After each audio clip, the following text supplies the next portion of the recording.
أعوذ بالله من الشيطان الرجيم. بسم الله الرحمن الرحيم. ياسين والقرآن الحكيم إنك لمن المرسلين على صراط مستقيم على صراط مستقيم على صراط مستقيم على صراط مستقيم.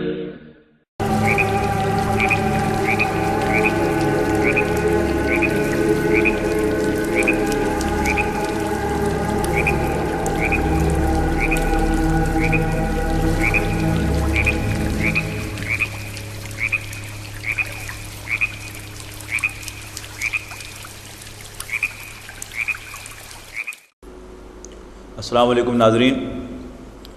اعوذ باللہ من الشیطان الرجیم، بسم اللہ الرحمن الرحیم۔ سیقول السفہاء من الناس ما ولاہم عن قبلتہم التی کانوا علیہا قل للہ المشرق والمغرب یہدی من یشاء الی صراط مستقیم۔ یہ دوسرے پارے کی پہلی آیہ مبارکہ ہے، اور اس کے پہلے دو کلمات سیقول السفہاء کے نام سے دوسرا پارہ پہچانا جاتا ہے۔ دوسرے پارے کے آغاز میں تحویل قبلہ کا ذکر ہے۔ نبی اکرم صلی اللہ علیہ وسلم کا یہ معمول تھا کہ آپ تورات کے 9 احکام پر عمل کرتے رہتے تھے، الا کہ قرآن مجید میں اس کی ایبروگیشن کا کوئی حکم واضح طور پر نازل ہو جائے۔ اسی سلسلے میں نبی اکرم صلی اللہ علیہ وسلم قبلہ اول یعنی بیت المقدس کی طرف رخ کر کے نماز پڑھتے تھے، لیکن جب تک آپ کے لیے مسجد حرام میں نماز پڑھنا ممکن تھا، آپ بیت اللہ کی جنوبی جانب کھڑے ہوتے تاکہ بیک وقت خانہ کعبہ بھی آپ کے سامنے ہو اور بیت المقدس بھی۔ لیکن جب کفار نے آپ کے لیے مسجد حرام میں نماز پڑھنا ناممکن بنا دیا اور دار ارقم آپ کا مرکز بنا، تو نبی اکرم صلی اللہ علیہ وسلم کے لیے خانہ کعبہ کی طرف رخ کرنا بیت المقدس کی طرف رخ کرنے کے ساتھ ساتھ ممکن نہ رہا۔ اسی طرح جب آپ مدینہ منورہ منتقل ہوئے، جو مکہ مکرمہ سے شمال کی جانب واقع ہے، نبی اکرم صلی اللہ علیہ وسلم کے لیے یہ ممکن ہی نہ رہا کہ آپ بیک وقت دونوں قبلوں کی طرف رخ کر سکیں، بلکہ کیفیت یہ ہو گئی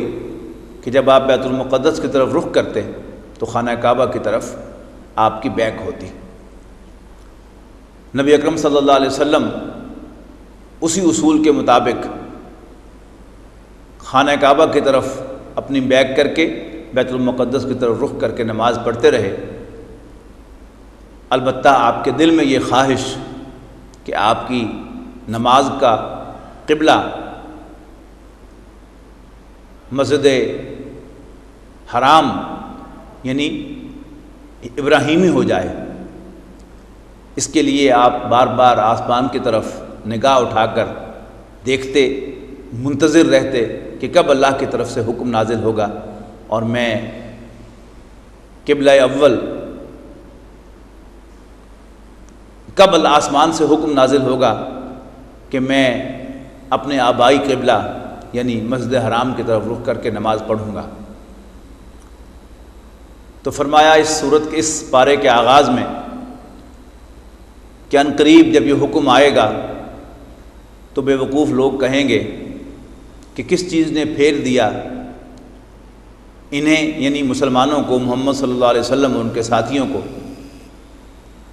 اس قبلے سے جس کی طرف رخ کر کے نماز پڑھا کرتے تھے۔ حالانکہ مشرق و مغرب اللہ ہی کا ہے، اور اللہ اپنے بندوں میں سے جسے چاہتا ہے سیدھے راستے کی طرف اس کی رہنمائی فرماتا ہے۔ تحویل قبلہ کا واقعہ صرف قبلے کی تحویل کا واقعہ نہیں تھا، بلکہ یہ ایک علامت تھا کہ اب تک بنی اسرائیل یعنی تورات کے ماننے والے، تورات کا اتباع کرنے والے، شریعت موسوی کی پیروی کرنے والے، یعنی بنی اسرائیل،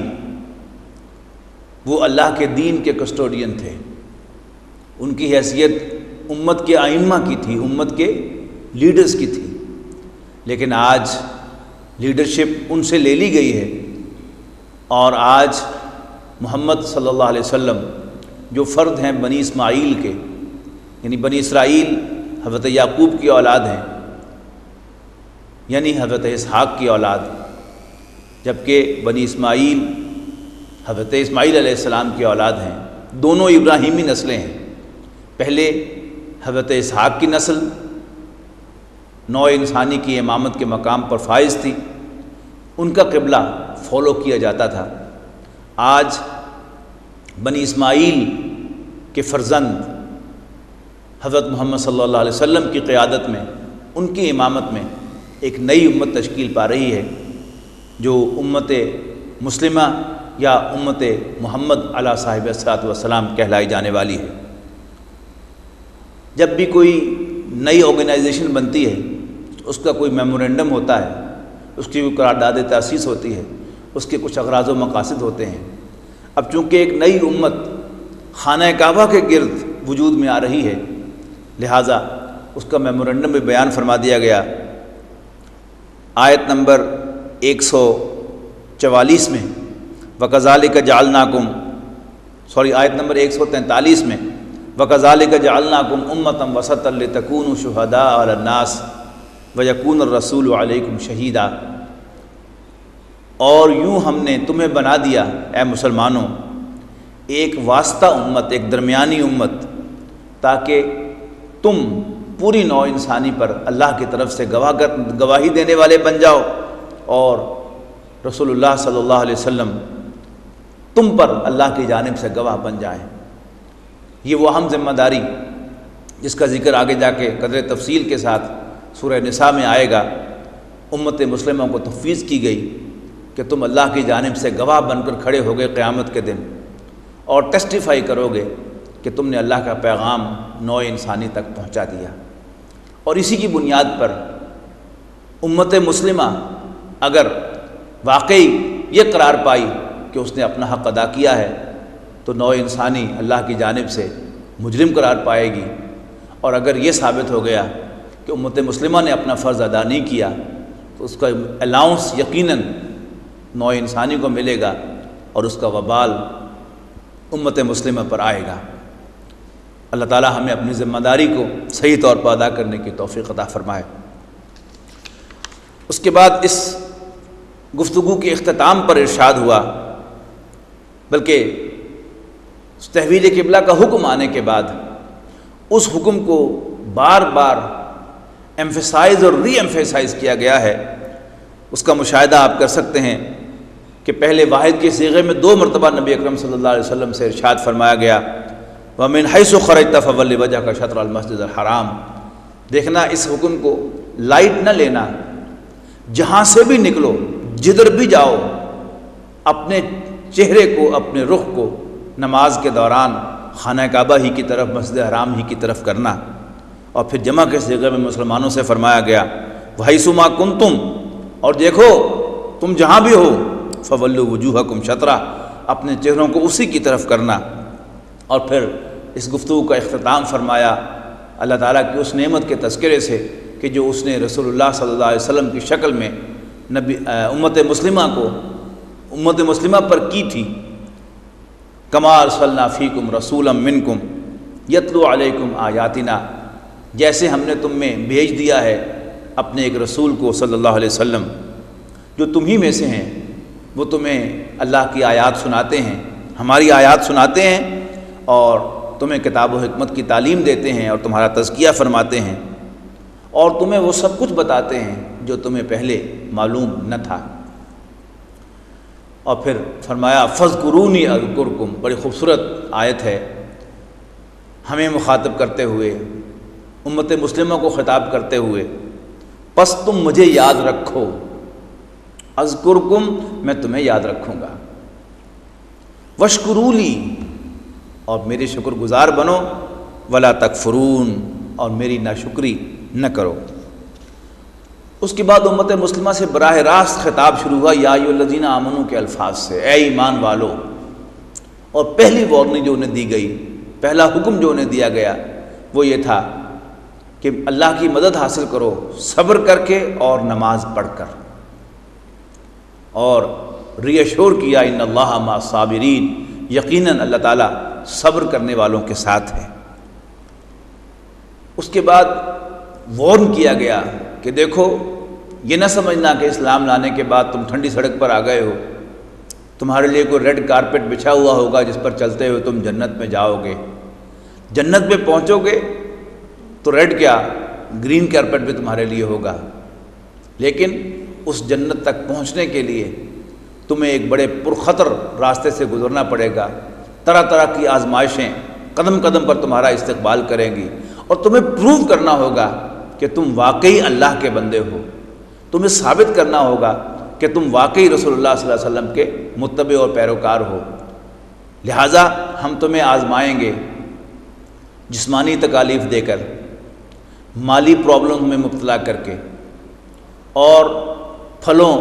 اور کھانے پینے کی چیزوں کے تھریٹس کے ساتھ، یعنی قحط بھی آئیں گے، مصائب بھی آئیں گے، مشکلات بھی آئیں گی، تمہیں ہلانے کے لیے کہ مبادا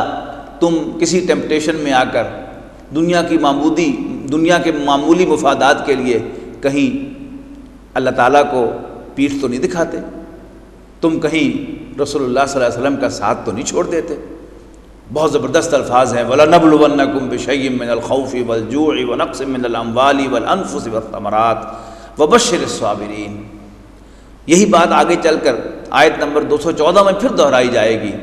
ام حسبتم ان تدخلوا الجنہ،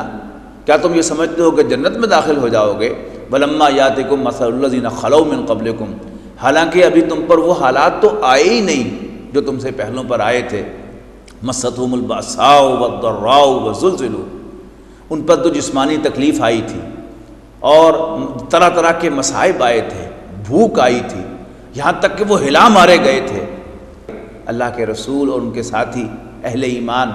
چیخ اٹھے متی نصر اللہ، کہ اللہ کی مدد کب آئے گی۔ یعنی انہوں نے بیک آؤٹ نہیں کیا، اللہ تعالیٰ کو پیٹھ نہیں دکھائی، لیکن بہرحال ان کی زبان پر یہ الفاظ آئے کہ بس بہت ہو گئی، اللہ کی مدد کب آئے گی۔ متی الا ان نصر اللہ قریب، فرمایا کہ اللہ کی مدد قریب ہے۔ اس کے بعد ارشاد ہوا ان الصفا والمروہ من شعائر اللہ، کہ یقیناً صفا و مروہ اللہ کی نشانیوں میں سے ہیں۔ اب ایک مضمون کا رخ جو ہے وہ جا رہا ہے۔ یاد رہے کہ سورہ بقرہ نبی اکرم صلی اللہ علیہ وسلم کی مدینہ منورہ تشریف آوری کے فوراً بعد غزوہ بدر سے پہلے نازل ہوئی ہے۔ اب خانہ کعبہ کی طرف رخ کرنا، پہلے اس کا ذکر آیا، پھر خانہ کعبہ اور اس کے جو بھی قرب و جوار میں اللہ تعالیٰ کی نشانیاں ہیں، صفا مروہ ہے، مقام ابراہیم ہے، اب ان کا تذکرہ ہے جو آہستہ آہستہ شروع ہوگا، اور مسلمانوں کے دلوں میں خانہ کعبہ کی عظمت جو ہے اس کو اجاگر کیا جا رہا ہے۔ اگرچہ اصولی اعتبار سے جہاں تک دین کی اصولی تعلیمات کا تعلق ہے، اللہ ہر جگہ موجود ہے، یہاں بھی ہے، وہاں بھی ہے، امریکہ میں بھی ہے، افریقہ میں بھی ہے، آسٹریلیا میں بھی ہے، پاکستان میں بھی ہے، انڈیا میں بھی ہے، چائنا میں بھی ہے، لیکن ایک ہے اصولی تعلیمات، ایک ہیں جو جذباتی اللہ تعالیٰ نے ہمارے دلوں میں چیزیں رکھی ہیں، اور دین میں ان کا بھی بڑا مقام و مرتبہ ہے، اور یہ انتہائی ہمارے ہاں نظر آتی رہتی ہیں۔ کچھ لوگ بہت زیادہ ظواہر پرست ہو جاتے ہیں اور وہ انہی میں گم ہو کر رہ جاتے ہیں، اور اس کے برعکس کچھ لوگ بہت زیادہ آئیڈیلسٹک ہو جاتے ہیں۔ دین میں آئیڈیلزم بھی ہے اور دین میں ریئلزم بھی ہے اور جذباتیت بھی ہے۔ اب وہ جو جذباتیت والا پہلو ہے وہ بیان کیا جا رہا ہے کہ یقیناً صفا و مروہ اللہ کی نشانیوں میں سے ہیں، اور جو کوئی حج کرے بیت اللہ کا یا عمرہ کرے تو اس پر کوئی گناہ نہیں ہے کہ وہ ان دونوں کا بھی طواف کرے، یعنی ان کے درمیان سعی کرے۔ بس اللہ تعالیٰ شکر گزار، اپریشیٹو یعنی قدردان ہے اور ہر چیز کا علم رکھنے والا ہے۔ اس کے بعد آیت نمبر 64 سورہ بقرہ کی قرآن مجید کی بڑی اہم آیات میں سے ایک ہے کہ ایک مضمون قرآن مجید میں پھیلا ہوا اس کے 30 پاروں میں وہ ہے اللہ تعالیٰ کی نشانیوں کا تذکرہ، زمین، آسمان، دن، رات، ہوائیں، بادل، بارشیں، اور یہ طرح طرح کے جانداروں کا زمین پر چلنا پھرنا، یہ سب کیا ہیں؟ یہ اللہ کی نشانیاں ہیں۔ ان فی خلق السماوات والارض واختلاف اللیل والنہار سے شروع ہوتی ہے، اور لآیات لقوم یعقلون، کہ اس میں یقیناً نشانیاں ہیں سینسیبل لوگوں کے لیے۔ اس کے بعد آیت نمبر 168 سے ایک اور مضمون شروع ہوتا ہے، یا ایھا الناس کلوا مما رزقناکم، یا ایھا الناس کلوا مما فی الارض حلالا طیبا ولا تتبعوا خطوات الشیطان انہ لکم عدو مبین۔ لوگو کھاؤ زمین پر سے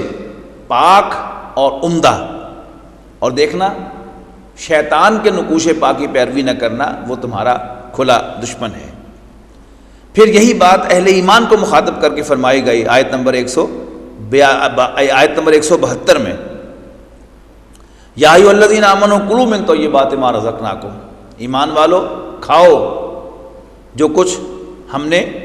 تمہارے لیے تمہیں عطا کیا ہے پاک چیزوں میں سے، واشکروا للہ،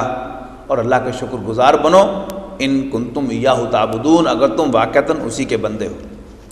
اس کے بعد پھر کھانے پینے کی چیزوں میں حرمت کی بات، انما حرم علیکم المیتۃ والدم ولحم الخنزیر وما اہل بہ لغیر اللہ،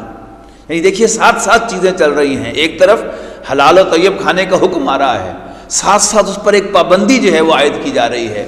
کہ وہی دو ایکسٹریمز ہیں، کہ ایک ہے رہبانیت، کہ جس میں اللہ تعالیٰ کی جو پاک چیزیں ہیں ان کی خام خواہ اپنے اوپر پابندی عائد کر دی جاتی ہے، اس کی بھی دین میں کوئی جگہ نہیں ہے، اور ایک ہے بالکل کھلی چھوٹ، پرمیسیوزم، کہ انسان ہر چیز کو اپنے لیے جائز سمجھے، یہ بھی ہمارا دین نہیں ہے، اس کے بین ہمارا دین ہے۔ اللہ تعالیٰ نے جو حلال چیزیں، پاک چیزیں تمہارے لیے پیدا کی ہیں، کھاؤ ان میں سے، سوائے ان کے کہ جو اللہ تعالیٰ نے حرام کی ہیں۔ تو حرام چیزیں میں جو ایک موٹی موٹی 4 چیزیں ہیں جن کو قرآن مجید میں اور مقامات پر بھی بیان کیا گیا ہے، اس گفتگو کے آغاز میں ان کا بھی ذکر کر دیا گیا ہے، اور وہ ہیں اللہ تعالیٰ نے تم پر حرام کر دیا ہے مردار کا کھانا، بہتا ہوا خون، اور خنزیر کا یعنی سور کا گوشت، اور وہ جس پر غیر اللہ کا نام لیا گیا ہو۔ ہاں پھر اس میں ایک ایکسیپشن ہے، ہاں جس کی جان نکلنے کو آ جائے تو اسے اجازت ہے کہ وہ ان میں سے کھا سکتا ہے، بشرطے کہ اس کے دل میں بغاوت نہ ہو اور وہ حد سے نہ بڑھے، یعنی صرف اتنا کھائے جس سے جان بچائی جا سکتی ہے، تو یقیناً اللہ تعالیٰ بھی بخشنے والا، رحم فرمانے والا ہے۔ اس کے بعد سورہ بقرہ کی آیت نمبر 177 قرآن مجید کی اہم ترین آیات میں سے ایک ہے، اس میں نیکی کا حقیقی تصور بیان کیا گیا ہے کہ نیکی جو ہے وہ متعین اعمال ہی کے اندر محدود نہیں ہے، بلکہ نیکی ایک جذبہ ہے، اگر واقعتاً انسان کے اندر سرایت کر جائے تو اس کے عقائد بھی درست ہو جاتے ہیں، اس میں انسانی ہمدردی بھی کوٹ کوٹ کر بھری جاتی ہے، وہ عبادات کا بھی اہتمام کرتا ہے، اور وہ وعدے کا بھی پابند ہوتا ہے، اور اس کے اندر استقامت ہوتی ہے، اس کو اپنے موقف سے ہلانا ممکن نہیں ہوتا۔ یہی لوگ سچے ہیں، یہی لوگ متقی ہیں۔ اب اس کے ساتھ ایک اور مضمون جو ہے وہ شروع ہو رہا ہے، اور وہ کیا ہے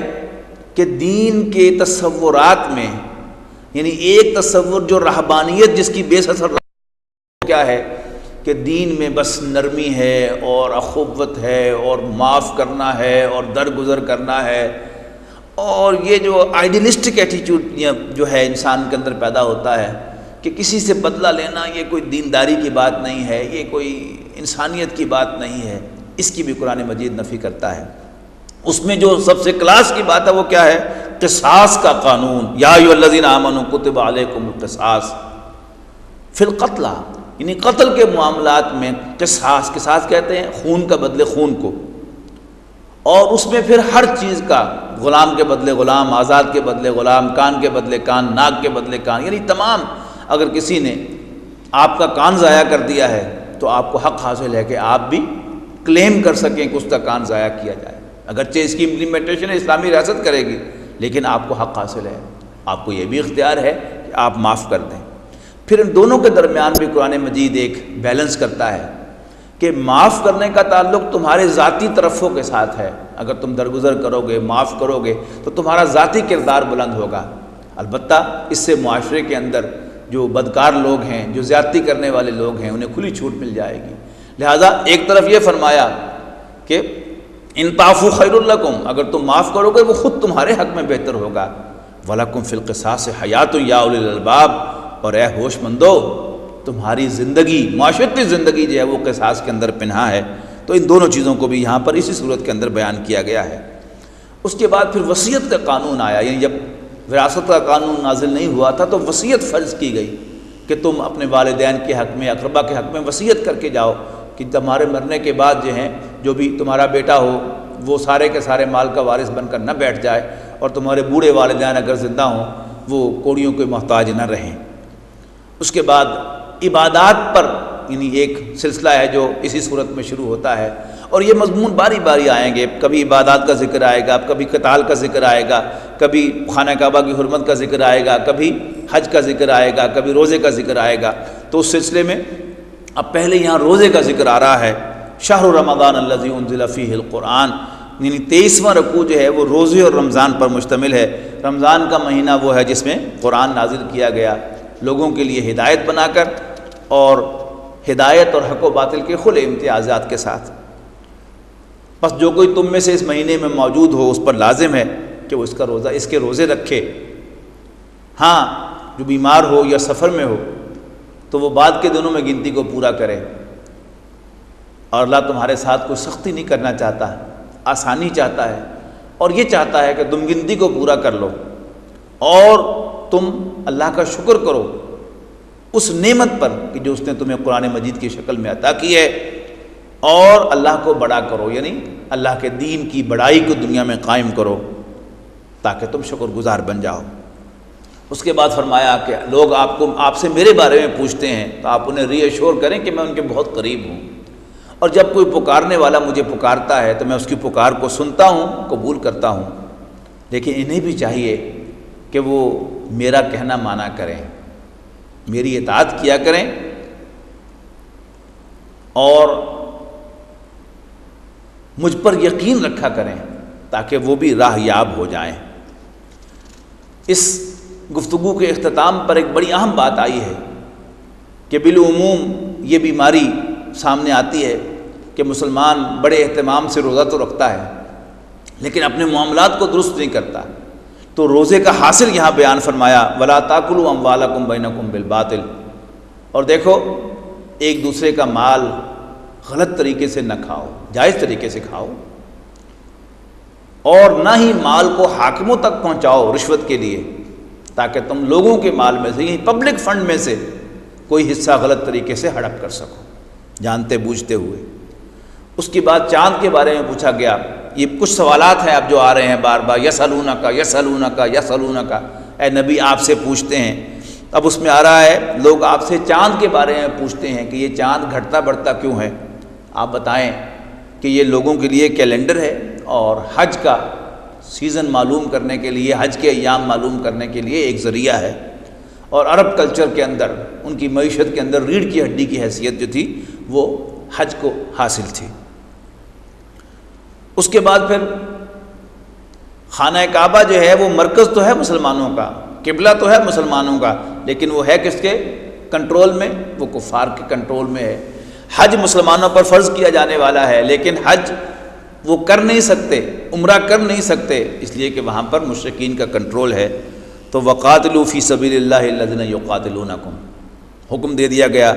کہ لڑو اللہ کے راستے میں ان سے جو تم سے لڑتے ہیں، لیکن زیادتی نہ کرو، بے شک اللہ تعالیٰ زیادتی کرنے والوں کو پسند نہیں کرتا۔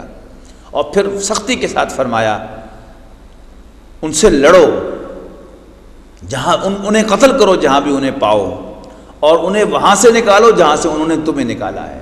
اب یہاں بھی بہت زیادہ کو وسیع القلبی کا مظاہرہ کرنے کی ضرورت نہیں، اور حکم دیا جا رہا ہے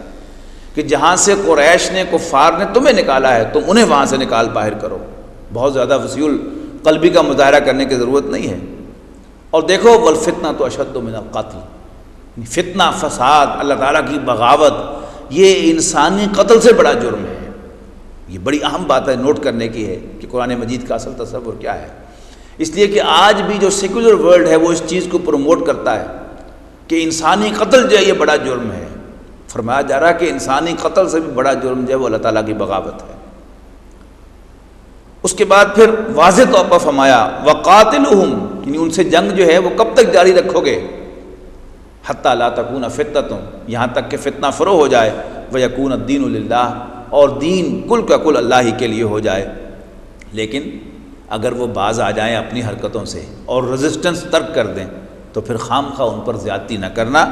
فَإِنِ انْتَهَوْا، اگر وہ باز آ جائیں، فَلَا عُدْوَانَ إِلَّا عَلَى الظَّالِمِينَ، تو پھر کوئی زیادتی نہیں ہوگی مگر صرف ظالموں پر۔ اب اس کے بعد حج کا حکم دیا جا رہا ہے، وَأَتِمُّوا الْحَجَّ وَالْعُمْرَةَ لِلَّهِ، اللہ کے لیے حج اور عمرہ کو مکمل کرو۔ ہاں اگر تم گھیر لیے جاؤ یا تمہارے لیے حج کو مکمل کرنا ممکن نہ ہو تو جہاں بھی روک دیے جاؤ وہیں پر اپنی قربانی جو ہے وہ کر دو۔ پھر حج کے کچھ مسائل زیر بحث آئے۔ اس کے بعد ایک بڑی اہم بات فرمائی گئی ہے آیت نمبر 213 میں، وہ ہے کان الناس امۃ واحدۃ، لوگ سب کے سب ایک ہی امت تھے۔ یہ ایک فلسفہ ہے کہ جس کو وقتاً فوقتاً پروموٹ کیا جاتا ہے نبی اکرم صلی اللہ علیہ وسلم کی شخصیت اور آپ کے لائے ہوئے دین کو بیک گراؤنڈ میں لے جانے کے لیے۔ یعنی دین کے اصولوں میں ایک اصول توحید اور ایمان باللہ ہے اور ایمان بالآخرت ہے، اور ایک اصول جو ہے بہت اہم اصول وہ ایمان بالرسالت اور رسول اللہ صلی اللہ علیہ وسلم پر ایمان ہے۔ وقتاً فوقتاً جب بھی کوششیں ہوئی ہیں اس دین کو ختم کرنے کی،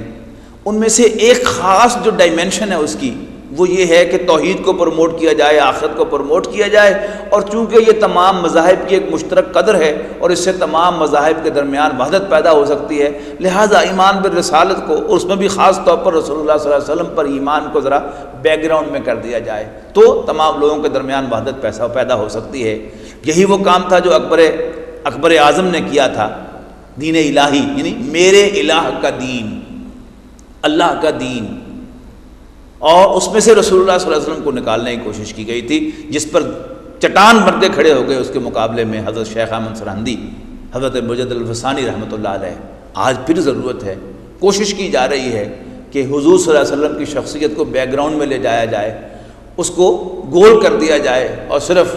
ایمان باللہ کو پروموٹ کیا جائے، نہ میرا خدا کوئی اور ہے نہ تیرا خدا کوئی اور ہے، یہ جدا جدا جو ہیں راستے، یہ معاملہ کوئی اور ہے۔ وہ اور معاملہ کیا ہے نوٹ کیجئے، کان الناس امۃ واحدۃ، سب کے سب لوگ ایک ہی امت تھے۔ فبعث اللہ النبیین مبشرین منذرین، تو اللہ نے نبیوں کو مبعوث فرمایا خوشخبری دینے کے لیے اور خبردار کرنے کے لیے۔ تو انبیاء کرام کی تشریف آوری جو ہے اس نے لوگوں کے درمیان تفریق کی ہے، اور اٹس ناٹ اے پرابلم۔ اللہ تعالیٰ کو یہ تفریق پسند ہے کہ لوگ نبیوں پر ایمان کی بنیاد پر علیحدہ ہو جائیں، ماننے والے ایک طرف ہو جائیں، انکار کرنے والے دوسری طرف ہو جائیں، اور مسلمانوں کو بھی اس سلسلے میں پریشان ہونے کی قطعاً ضرورت نہیں ہے۔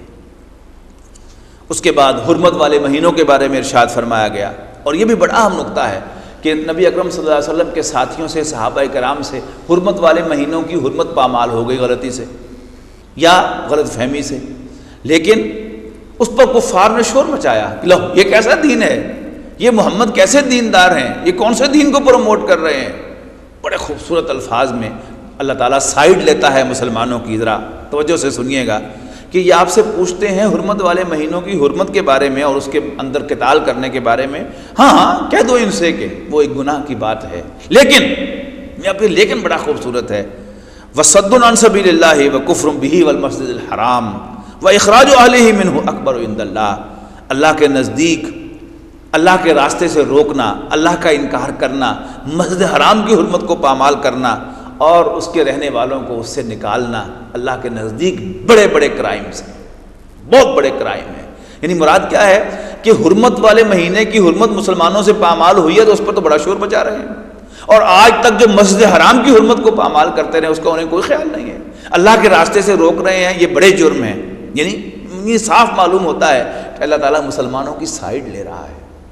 لیکن آج جو ہے وہ عدل و انصاف کے تقاضا سمجھا جاتا ہے کہ بالکل جو ہے وہ مسلمانوں کی سائیڈ لینا جو ہے خود مسلمان دانشوروں کے لیے بڑا محال ہو گیا ہے، تو یہ ان کی آنکھیں کھولنے کے لیے شاید کافی ہو۔ اس کے بعد شراب اور حرمت کے بارے میں پوچھا گیا، تو اس کا جواب دیا گیا کہ ان دونوں میں کچھ فائدے ہیں کچھ نقصان ہیں، لیکن نقصان زیادہ ہیں، فائدے کم ہیں۔ پھر یتیموں کے بارے میں پوچھا گیا، پھر عورتوں کے کوئی مسائل کے بارے میں پوچھا گیا، پھر وہیں سے طلاق کا مسئلہ جو ہے وہ تفصیل کے ساتھ زیر بحث آیا ہے ان آیات کے اندر، اور اس کے بعد اس پارے کے آخر میں بنی اسرائیل کی تاریخ کا ایک واقعہ بیان ہوا ہے۔ اس پر یہ پارہ ختم ہوتا ہے۔ آخر دعوانا ان الحمدللہ رب العالمین۔ السلام علیکم۔